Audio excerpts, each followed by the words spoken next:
최첨단의 인공지능을 가진 값비싼 전자제품일수록 그 만들어진 목적과 순서를 따라 사용하지 않으면 그 물건은 얼마 가지 않아 못 쓰게 되어버립니다. 기능을 제대로 발휘하지를 못하게 돼요. 그런데 여러분 아십니까? 여기 시간이 지나가 보면 각질이 되어버리고 때가 되어서 떨어지고 밀려나가버릴 여러분 피부 끝에 머리카락 굵기에 10만 분의 1 크기의 단 한 개의 세포가 바로 저렇게 생겼어요. 머리카락 굵기의 10만 분의 1이 여러분 손끝에 피부의 한 세포입니다. 그런데 여러분 그 세포마다 이와 같이 23쌍의 그러니까 46개의 염색체가 있고 그 안에 자그마치 30억 개의 염기 서열로 그 안에 유전 정보가 들어있습니다. 여러분 놀랍지 않아요? 한번 생각해 보세요. 그냥 시간이 지나면 때로 밀려나갈 거예요. 그런데 그 안에 자그마치 30억 개의 염기 서열의 유전 정보가 기록되어 있는데 그 30억 개 중에 단 하나만 틀려도 유전이 변이가 일어납니다.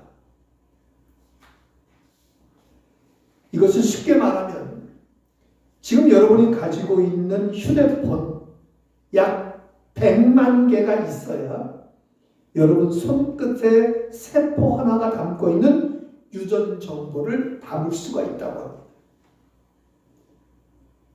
지금 여러분이 갖고 있는 최신형 휴대폰이 얼마나 놀랍습니까? 그런데 그 휴대폰이 몇 개가 있어야 된다고요? 약 100만 개가 있어야 여러분 손끝에 머리털 크기의 10만 분의 1만한 세포의 유전 정보를 담을 수 있다는 거예요. 그러니 이처럼 인간의 두뇌로서는 도저히 가뭄될 수 없을 만큼의 오묘한 하나님의 형상을 따라 지음받은 존재가 바로 사람이에요. 한낱 몇 개의 인공지능을 갖고 있는 청소기도 제조회사가 제시한 방법대로 사용하지 않으면 쉽게 고장나 버리게 됩니다. 예를 들어 미국은 110V를 씁니다. 근데 그걸 한국에 가져와서 분명히 110V에 꽂아야 된다고 했는데 220V에 한국 와서 꽂아버리면 어떻게 돼요? 그날로 끝입니다. 아무런 의미가 없어요. 그럼 한국의 220V를 미국에 가서 꽂으면 돌아가기는 해요. 그러나 청소기의 기능이 10%도 안 나옵니다. 제조회사가 분명히 밝힌 대로 그 물건을 쓰지 아니하면 이와 같은 역기능이 일어나게 되고 제대로 사용할 수가 없게 됩니다. 근데 여러분 한번 생각해 보십시오. 30억 개의 염기 서열의 유전 정보가 들어있는 세포가 우리 몸에 자그마치 몇 개가 있냐면요. 37조 개가 된답니다. 37조. 억도 아니고 조입니다. 그러니까 최신형 휴대폰 100만 개 곱하기 37조 개가 이 초극의 최첨단의 성능을 발휘하는 인간인데 만약 이 인간을 만드신 분의 목적을 따라 사용하지 않는다면 여러분 그 삶의 결과가 어떠할 것 같으십니까? 생각해 보시기 바랍니다. 그렇습니다. 하나님의 형상을 따라 이처럼 정교하게 지음받은 우리가 그 만드신 목적을 따라 인생을 살아내지 않고 아무 곳에나 꽂아놓는다면 그 인생은 폭망하는 거예요. 그러기에 온 인류가 이처럼 근심과 걱정, 수많은 질병과 죽음의 두려움에 그 인생의 골이 패이고 굽어지고 뒤틀어진 이유가 바로 여기 있는 겁니다. 엄격한 말하기로 이 코로나도 하나님의 형상을 따라 지음받은 인간이 그 지음받은 인간의 그 본래의 삶의 모습대로 살아내질 않았기 때문에 생긴 인재예요, 인재. 자, 그렇다면 하나님께서 우리를 창조하신 목적이 무엇일까요? 오늘 본문은 너무나도 명확하게 우리에게 말씀해주고 있습니다. 우리가 창조되고 존재되는 목적은 바로 하나님을 기쁘시게 하는 것입니다. 근데 아마 여러분 중에 내 삶의 존재 목적이 하나님을 기쁘시게 하는 것이라는 말에 내 자신도 모르게 마음이, 이 설교를 향한 마음이 순식간에 닫혀버리고 이 설교를 듣는 집중력이 갑자기 흐트러질 수 있습니다. 왜냐하면 모든 사람은 지상천하 유아독전에 자만심을 갖고 태어나기 때문입니다. 그러니 내가 누군가의 기쁨을 위하여 존재한다는 사실을 수용한다는 게 결코 쉬운 것이 아닙니다. 그러게 모든 사람의 본성은 하나님의 기쁨이 아니라 하나님이 내 기쁨을 위해 존재하셔야 되고 내 자신의 기쁨, 내 자신의 행복을 위하여 내 인생을 사는 것이 마땅하고 그러기에 그런 삶을 지속적으로 지향하며 누구나가 살아갑니다. 근데 여러분, 바로 이런 생각에서부터 이 초극 최첨단의 인간이 망가지기 시작했다는 사실을 여러분 아십니까? 왜냐하면 그런 생각이 바로 세상 권세를 잡은 사탄의 생각에 그 근거를 두기 때문이에요. 천사가 사탄이 된 출발이 바로 거기에 있어요. 하나님의 형상을 따라 지음받은 가장 존귀한 사람을 어떻게든 망가뜨리려고 작정을 한 사탄이 최초의 사람인 아담과 하와에게 뭐라고 도전을 해옵니까? 바로 창세기 3장 1절입니다. 같이 읽을까요? 뱀이 여자에게 물어 이르되 하나님이 참으로 너에게 동산 모든 나무의 열매를 먹지 말라 하시더냐. 자, 사탄이 인간을 망가뜨리기 위해 세운 첫 번째 계략이 무엇입니까? 바로 그 첫째가 바로 하나님의 말씀에 대해 불확실성을 갖게 하는 겁니다. 하나님의 말씀이 아닌가? 이런가? 저런가? 내가 잘못 알고 있나? 아닌가가? 이런 생각을 갖게 해요.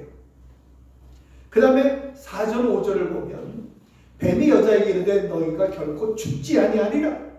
너희가 그것을 먹는 날에는 너희 눈이 밝아져 하나님과 같이 되어 선악을 알 줄 하나님이 아심이니라.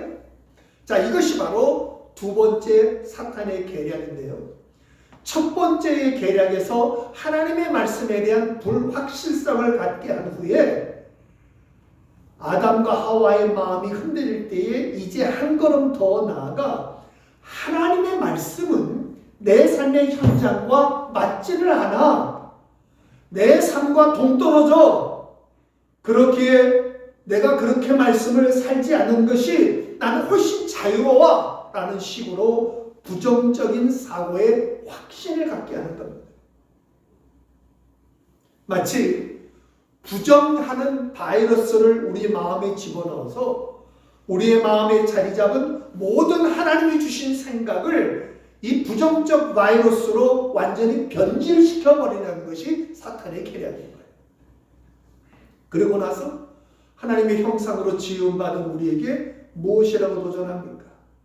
너는 더 이상 하나님의 말씀에 순종하며 살 필요가 없을 만큼 존귀한 존재야. 그러니 내 스스로를 찾아.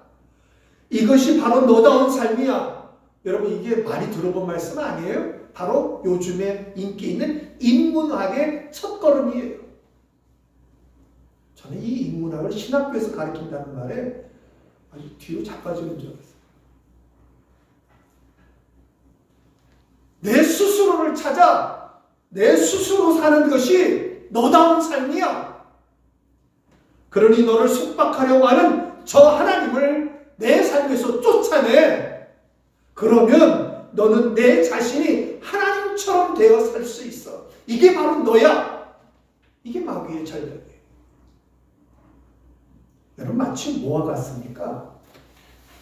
물고기를 향해 야 물고기야 너 왜 그 물속에서 답답하게 살고 있냐? 너는 물 없이도 얼마든지 살 수 있으니 거기서 나와. 그러면 이 아름답고 넓은 세상에서 얼마든지 행복을 누리며 살아갈 수 있단다. 마치 이런 유혹과 같은 거예요. 여러분 물고기가 물을 떠나면 어떻게 돼? 그러니 우리는 이 시간에 분명히 깨달아야 됩니다. 물고기가 설령 물을 떠나 살 수 있다 할지라도 하나님을 떠난 우리의 삶이란 멸망일 수밖에 없다는 사실이에요. 이것이 바로 사탄이 원하는 결과입니다. 하나님의 형상을 따라 지음받은 온 인류를 멸망으로 가둬버리는 것이 사탄의 계획이에요. 그러기에 예수님은 이런 우리의 상태를 분명하게 말씀해 주셨습니다. 요한복음 15장 5절에 같이 읽을까요? 나는 포도나무요 너희는 가지가 그가 내 안에 내가 그 안에 거하면 사람이 열매를 많이 맺나니 그 다음에 뭐라고요? 나를 떠나서는 너희가 아무것도 할 수 없습니다. 주님은 단정적으로 말씀하셨어요. 사랑하는 성도 여러분, 그렇다면 우리가 하나님의 기쁨을 위해 지음받았다는 말씀에 의미하는 바가 무엇일까요? 창세기 1장 31절을 보시면 하나님이 지으신 그 모든 것을 보시니 보시기에 심히 좋았다. 저녁이 되고 아침이 되니 이는 여섯째 날이니라 라는 말씀이 있습니다. 이 말씀의 의미는 지금까지 만드신 모든 것들을 하나님의 형상을 따라 지음받은 아담과 하와에게 내어주시고는 너희가 이것을 다스리라고 축복해 주셨습니다. 그렇기 때문에 하나님은 이렇게 모든 것을 다스리라고 아담과 하와에게 내어 맡겨주신 것, 이 모든 것을 보시기에 심히 좋았다라고 말씀하신 거예요. 무슨 말씀입니까? 앰플리파이 성경을 보면 좋았더라는 말을 기뻤다는 말로도 번역할 수 있는 것을 보게 됩니다. 그러니까 기뻤다는 단어를 집어넣으면 우리는 그 뜻을 좀 더 쉽게 이해하게 됩니다. 곧 하나님의 형상을 따라 지음받은 사람이 하나님의 형상의 격에 맞게 사는 것이 하나님 보시기에 기쁘심이라는 겁니다. 이해가 되십니까? 하나님이 뭘 보실 때 기뻐하신다고요? 하나님의 형상을 따라 지음받은 그 격에 맞는 삶을 살아갈 때에 하나님이 기뻐하신다는 거예요. 그렇습니다. 여러분의 자녀들이 태어났을 때에 어떠하셨습니까? 아가야, 내가 내게 온 건 내 기쁨이란다. 너는 나의 기쁨으로 태어났단다. 너의 태어남이 세상의 그 어떤 것과도 바꿀 수 없는 나의 기쁨이란다. 여러분, 여기서 이 부모가 말한 기쁨이란 어떤 의미입니까? 혹시 너는 내 기쁨이기 때문에 존재하는 거야? 그러니 너는 평생 내 기쁨만 돼야 돼, 알았지? 이런 뜻이에요? 아니죠. 만약 그렇다면 그런 분은 우리가 아주 잘 돌봐드려야 됩니다. 이 비정상이에요. 여기서 너는 나의 기쁨이라는 의미는 너는 바로 내 사랑이란다. 나의 생명을 다해서라도 너를 지켜주고 싶은 고귀한 생명이 바로 너란다라는 의미가 아닐까요? 바로 이것입니다. 이것이 바로 우리 아버지 하나님의 우리를 향한 마음인 줄 믿습니다. 그러기에 아버지의 품을 떠난 타락한 우리를 위해서라도 로마서 5장 8절에 뭐라고 말씀해요? 우리가 아직 죄인 되었을 때에 그리스도께서 우리를 위하여 죽으시고 하나님께서 우리에 대한 자기의 사랑을 확증하셨느니라. 할렐루야. 그렇기 때문에 세상에는 그 어떤 피조물이라도 우리를 향한 하나님의 사랑을 끊을 수가 없다고 성경은 말씀하는 거예요. 우리가 하나님의 기쁨으로 지음받았다는 것은 바로 이런 것입니다. 자신의 하나뿐인 독생자를 죽여서라도 살리고 싶으신 그런 절대적 사랑의 대상이 저와 여러분이라고 하는 사실입니다. 그러므로 우리 모두의 삶의 목적과 방향은 오직 하나입니다. 바로 하나님의 형상을 따라 지음받은 그 격에 맞는 삶을 살아내므로 하나님을 기쁘시게 하는 것이 되어야 할 줄 믿습니다. 사탄의 거짓말에 절대 속지 마십시오.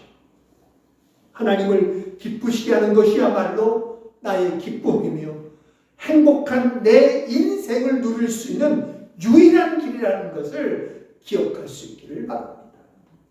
그러기에 바울은 고백합니다. 같이 읽겠습니다. 시작. 그래서 우리가 이 육체의 집에 머물러 있든지 떠나든지 주님을 기쁘시게 하는 것을 우리의 목표로 삼고 있습니다. 아멘. 우리의 고백인 줄 믿습니다. 자, 히브리서 11장 6절 오늘 본문의 말씀을 다시 보시겠습니다. 믿음이 없이는 하나님을 기쁘시게 하지 못하나니 하나님께 나아가는 자는 반드시 그가 계신 것과 또한 그가 자기를 찾는 자들에게 상 주심이심을 믿어야 할지니라. 자, 우리는 분명히 하나님의 기쁨을 위해 지음을 받았는데 오늘 말씀은 우리가 하나님을 기쁘시게 하는 오직 유일한 방법이 있는데 그게 바로 뭐라고요? 믿음이라고 말씀하고 있습니다. 하나님께서는 우리 각자의 마음에서부터 나오는 믿음을 보실 때 기뻐하신다는 거예요. 이걸 위하여 우리가 존재한다는 겁니다. 자, 그러면 우리에게 이런 의문이 생깁니다. 바로 이 중요한 믿음이란 무엇을 말하는 것일까요?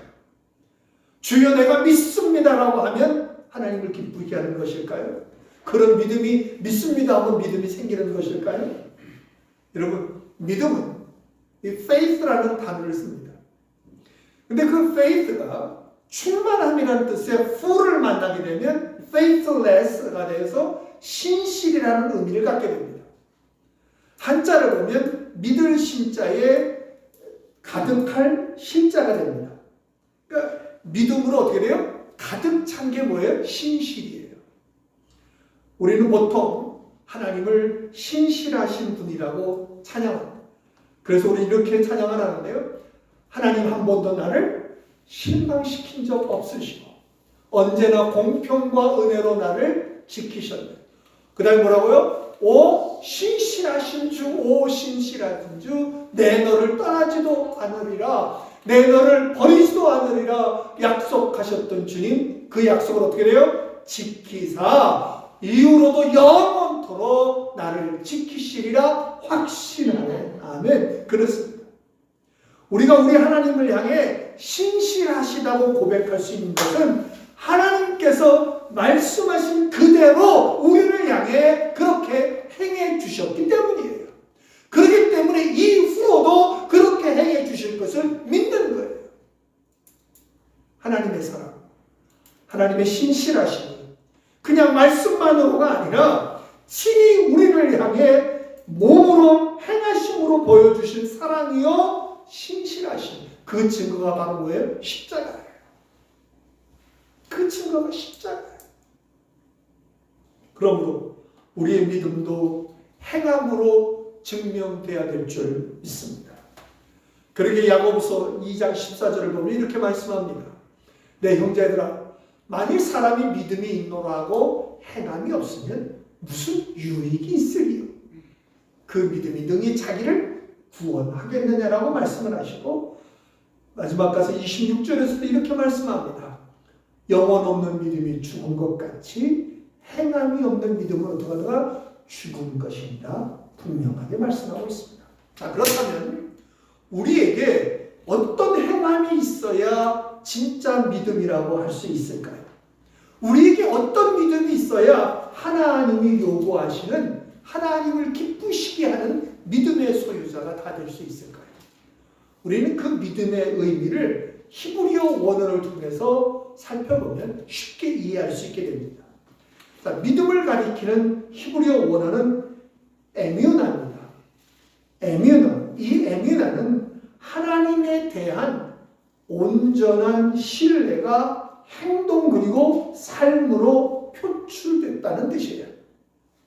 그러니까 하나님의 존재와 하나님의 말씀의 모든 것을 밝히 체험으로 믿기 때문에 내 인생의 모든 행동들이 다 그 믿음에 기반을 두는 것을 말합니다. 예를 듭시다. 어린아이가 왜 그 엄마를 전적으로 신뢰합니까? 왜 믿습니까? 자신이 엄마 품에서 태어난 걸 봤어요? 보신 분 한번 손 들어보세요. 이 세상에 어느 누구도 자기 엄마 품에 태어날 때 본 사람은 아무도 없습니다.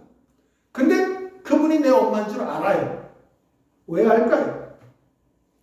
그 아이에게 필요한 모든 것들을, 당신의 모든 것을 다 희생해서라도 채워주기를 바라는, 그러면서도 기쁨으로 행하는 그 마음이 겉으로 표현된 행동들로 인해서 그 어린 아이로 하여금 엄마에 대한 전적인 신뢰를 가능케 한 거예요. 그래서 그분을 향하여 엄마라고 부르는 거예요.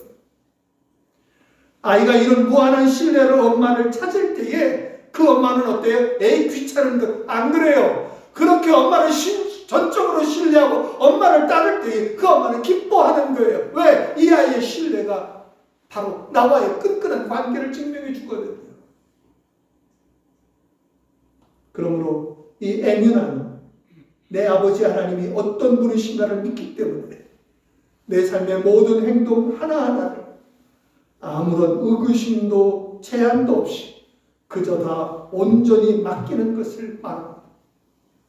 그러므로 에뮤나는 하나님을 온전히 체험하지 않고는, 내가 체험한 바로 그런 하나님을 신뢰하지 않고는 내 하나님 아버지에 대한 신실하심에 대한 확고부동하고 요지부동한 신뢰가 아니고는 절대 그 마음에서 생겨날 수가 없는 것입니다. 그러기에 그런 에뮤나 믿음이 없이는 하나님을 기쁘시게 할 수 없는 것입니다. 에뮤나의 좋은 예가 바로 히브리서 11장에 기록되어 있습니다. 그래서 히브리서 11장을 우리는 믿음의 장이라고 부릅니다. 자, 히브리서 11장 전체가 이 에뮤나의 증거들로 합창을 우리를 향하여 들려주고 있어요. 그런데 여러분, 히브리서 11장 그 첫 시작이 어떻게 시작됩니까? 같이 읽겠습니다. 시작. 믿음은 바라는 것들의, 보지 못하는 것들의 증거니 선진들이 이로써 증거를 얻었느니라. 아멘. 자, 여기에서 실상이라는 단어를만 한번 집중해 보겠습니다. 실상이라는 단어는 헬라말로 휘포스타시스라는 말입니다. 이 휘포스타시스는 휘포라고 하는 아래라는 말과 히스템이라고 하는 서게하다라는 말씀을 결합된 단어입니다. 그러므로 믿음을 설명하며 가장 먼저 등장하는 실상이라는 말씀은 내 하나님을 향해 바라는 것들 바로 아래 오늘 내가 서 있다는 뜻이에요. 이게 믿음이에요. 여러분, 이 믿음이라는 단어를 잘 생각해 보시기 바랍니다. 그러니까 하나님을 앞에 내가 바라는 것들을 정말 바라는데 오늘 내가 여기 서 있다면 그건 믿음이 아니에요. 그건 꿈이에요. 꿈 깨져요. 믿음은 뭐라고요? 내가 바라는 것 밑에 내가 오늘 서 있는 거예요.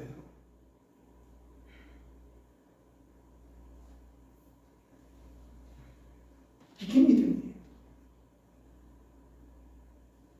그러니까 이게 믿음이 얼마나 중요한지 이루 말할 수가 없는 거예요.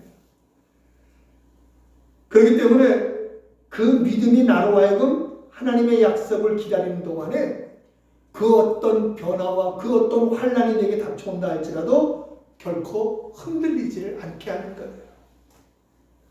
이렇게 애민한 믿음을 가진 자마다 기쁨으로 오래 참을 수 있는 것은 바로 우리 하나님께서 앞에 우리 찬양에서 본 것처럼 단 한 번도 당신이 약속하신 것을 어기신 적이 없으신 분임을 우리가 알기 때문입니다.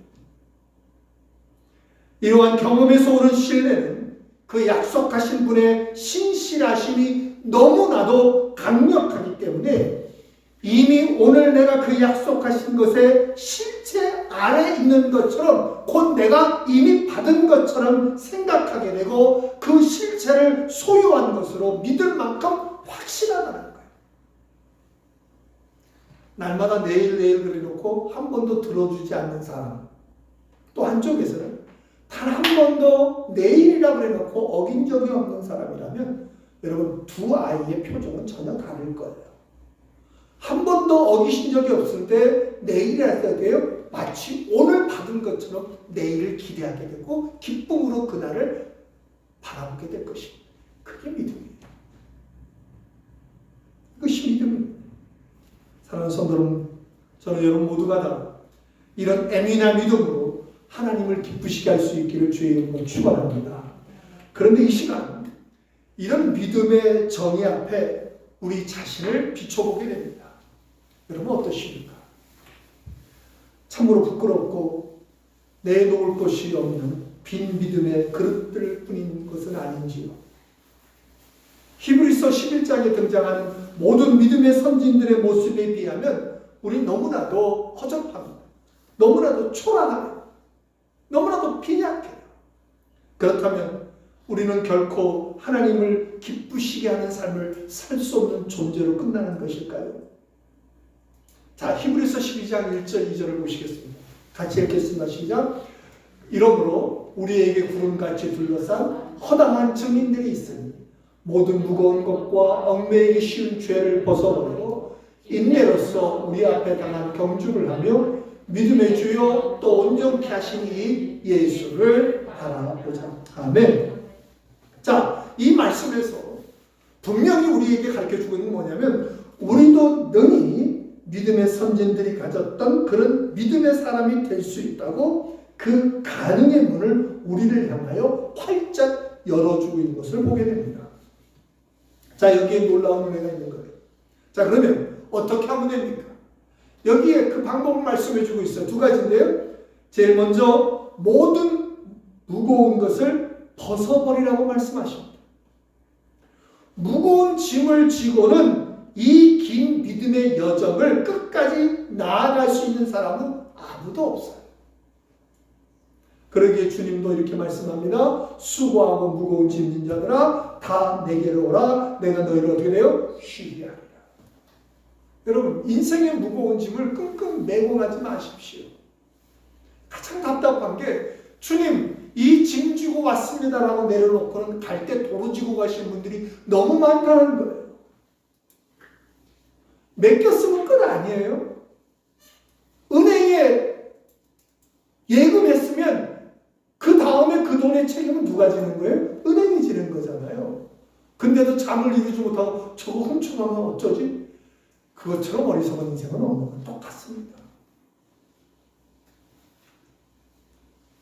여러분 이 말씀 앞에 주님 말씀하신 마태복음 11장 28절의 말씀에 여러분 정말 마음을 다해 아멘하신다면 여러분으로 하여금 이 믿음을 갖지 못하게 하는 모든 사탄의 유혹과 여러분의 인생의 문제를 그리고 마음의 모든 어둠의 짐들을 믿음의 주 되신 주님께 다 내려놓을 수 있기를 주님 이름으로 부탁합니다.